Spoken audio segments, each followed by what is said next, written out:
So, we come to the final episode of Series 15, or Season 2. Series 15, or Season 2, Episode 8, The Reality War of Doctor Who, written by Russell T Davies. Now, at the end of the previous story, Wish World, the 15th Doctor was seen plummeting on a balcony, plummeting into the void of reality by the Rani. Now, at the start of this particular story, he ends up being saved by Anita Ben, the time hotel worker previously played by Steph Diwali, who we last saw in Joyce of the World. She ends up bringing him inside and showing that she's actually pregnant. She's with someone from HR, and things are actually going pretty well for her. To which she then reveals that once they open back up the door to the reality, it's once again something like the 23rd of May. And like the 24th of May is only a day away, and basically each time that this reality dissolves, it starts back up again. To which Anita reveals that she has been tracking the Doctor, and using her time hotel technology, she's actually managed to find doorways to several paths to his adventures, including his chess match from The Wedding of River Song, an adventure with the Third Doctor and Daleks that I assume is either something like Planet of the Daleks or Death of the Daleks, I'm not entirely sure which one, and also his dance with Rogue in last year's Rogue. Anyway, the Doctor is able to use her to get back to the reality of 2025, and from there he is able to convince people of the real reality and start to set reality back to rights, including his reuniting with his companion Belinda Chandra, played once again by Varada Sethu, Ruby Sunday, played by Millie Gibson, the Doctor and Belinda's daughter, Poppy, played by Sienna Robin Mavanga Phipps, Kate Stewart, played by Gemma Redgrave, Colonel Ibrahim, played by Alexander Deviant, Shirley Ann Bingham, played once again by Ruth Madeley, Susan Triad, played by Susan Twist, and even Mel Bush, played by Bonnie Langford. To which I do slightly question, once they start setting reality back to rights and Kate reactivates people's unit chips so everyone gets there, I do slightly wonder how Mel was able to get her moped to something like the 50th floor of Unit Tower, but I will admit it is kind of awesome when she drives in. So I'm prepared to give that a bit of a pass. I also do like that Mel got a meeting and a bit of verbal sparring with the Rani, played once again by Archie Punjabi. It's revealed to the team about the Rani and about Omega, and I do like that they do recognise Doctor Who's past, with Kate stating that her father had records about Omega from the 1970s, and as I said, I do like that Mel gets a bit of verbal sparring with the Rani, similar to the verbal sparring that Sarah Jane had with Davros in Journey's End, or that Tegan and Ace had with Sacha Dhawan's master in The Power of the Doctor. This ultimately revealed that while the Rani is going to try and break this reality apart in order to release Omega so that she can use Omega's genetic material to rebuild a new version of Gallifrey, restart the Time Lords following the Master's devastation. To which they do also address how the Rani was able to survive the Master's destruction.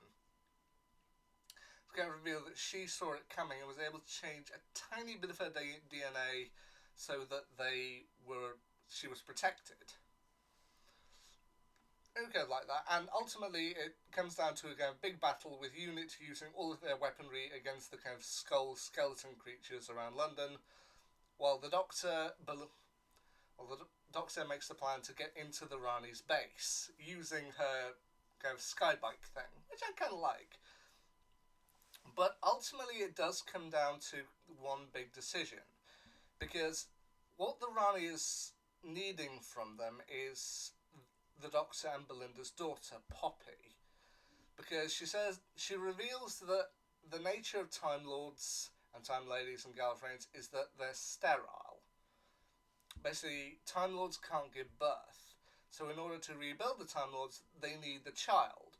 Now, the idea that Time Lords are sterile and that they can't give birth naturally, or can't conceive naturally, to me that does kind of check out. I mean, I thought back to Jenny from Series 4's The Doctor's Daughter, ultimately how she was conceived with a progenation machine. And I thought to myself, okay, that kind of checks out.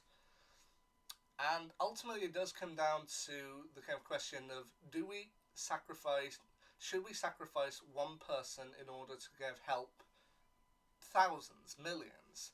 And it does show how far the Doctor is willing to go to protect one person, especially in this case his daughter. And it does lead to some quite fun stuff. I will also admit, one character that I forgot to bring back up is they reintroduced Rose Noble, played once again by Yasmin Finney. Now, I said in the previous episode, Wishworld, that you did grow to hate Conrad, played by Jonah Hauer-King, more in that particular episode because he had created this world that he saw as perfect, and that meant anyone who was disabled in some fashion had to live on the streets. And that did make you hate him more, but also the fact that he didn't even consider the existence of somebody who was transgender, that makes me hate him a little bit more as well. That he didn't even consider the existence of Rose Noble to be important. So when she reappeared, I was just like, okay, I love seeing you back, I hate him more. Ultimately, I do also like that they reference back to New Who, because part of the Doctor's big plan is that he needs to get into the base to confront the Rani, both forms, played by Archie Panjabi and Anita Dobson, but he also needs Ruby, played once again by Millie Gibson, to get inside to stop Conrad. And in order to do this, she uses a previous piece of unit tech, Project Indigo, last used by Martha Jones in The Stolen Earth and Journey's End. I do like that they hark back to that. I will admit I would have liked to have seen Ruby punch or cause a little bit of physical harm to Conrad, because, I mean, when she asked what she's supposed to do, she's supposed to get in there and stop him, like, can I punch him? And Kate just says, yes, absolutely. I would have liked to have seen Ruby finally do that, but admittedly, when she got there, he was holding a gun to her, so I kind of understand that she couldn't do much with that. But then we come to Omega. Now, I said partway through the week that I hoped they didn't Galactus Omega. For those who maybe don't remember, back in 2007, when Fox released the film Fantastic Four: Rise of the Silver Surfer came with promises of Galactus, but Galactus ended up being just a big CGI cloud. Now, I was hoping that we would get to see some physical form of Omega. I mean, I've also been on record saying that while I love the design that Omega had in the 1970s with a big gold mask, I wasn't a fan of the one from the 1980s, from Arc of Infinity. I mean, I'm sure other people like it, it just wasn't really one that I thought I particularly like very much. However, this time they give him a decidedly different look, as when the Rani ultimately releases Omega, with all the stories they've been told about Omega, he is now this large, monstrous, skeletal-like being. And honestly, I think it was kind of cool. Like, I'll admit I would have liked to have seen something close to the 1970s with the gold mask and everything, but this, I'm okay with this. I mean, just the idea that he has grown into this story of this monstrous being, and that with the stories built up over time, he's become even more monstrous, I think I'm okay with that. I also do find it kind of funny that he snatches up the Rani and probably guzzles her whole, although Mrs. Flood does manage to escape, which I do actually like. I like the idea that some version of the Rani is still out there. Like, maybe one day we will catch up with Archie Panjabi or Anita Dobson again. I mean, it's unlikely at this point, but I do like that. And I do also like how the Doctor's... when he was walking backwards and with the Vindicator behind him, I was like, yeah, that Vindicator has to come into fray now, with him using it to push things back. Now, the one bit of this episode that I will admit I'm a little hesitant on is the ending. Now, some parts of the ending I like. Other parts I'm a little unsure about. I mean, one thing, Ruby Sunday, after using Project Indigo to get inside and confront Conrad, she eventually picks up the baby, Desiderium, and she actually does feel somewhat sorry for Conrad. So what she does is she makes a wish with Desiderium for Conrad to be happy. And this ends with him disappearing, and then she makes one final wish to end the wish. Basically dissolve the wish. This sets reality back to rights. And it's ultimately later revealed that Conrad is now kind of like a young junior chef or something like that. I'm like, alright, I still would have liked him to get punched at some point, but you know what? If you have to save everyone, this works out for me. This works. Belinda and Poppy are released from the chamber that they were put in, and reality ultimately sets back to rights. We see the Doctor, Belinda, and Ruby inside the TARDIS, along with Poppy, and a crib set up, and the Doctor and Belinda mentioning that they're going to go travelling now as a family.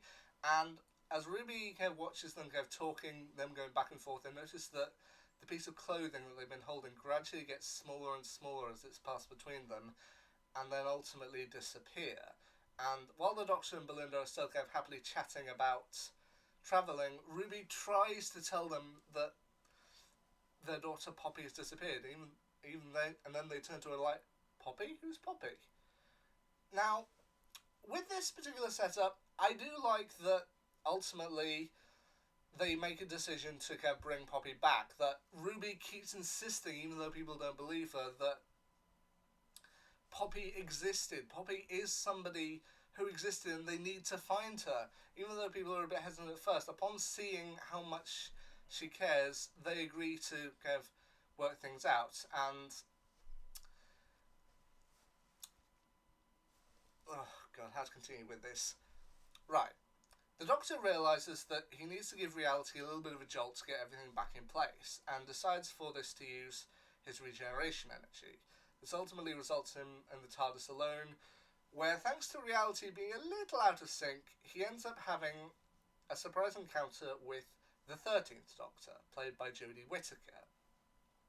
I'm okay with this particular meeting. To me, it played a little bit like Time Crash back in 2007, if you remember, between David Tennant and Peter Davison. To me, this kind of felt similar to that, and I do like the energy of these two admittedly upbeat, happy Doctors clashing off each other. And it's like, are you here to stop me?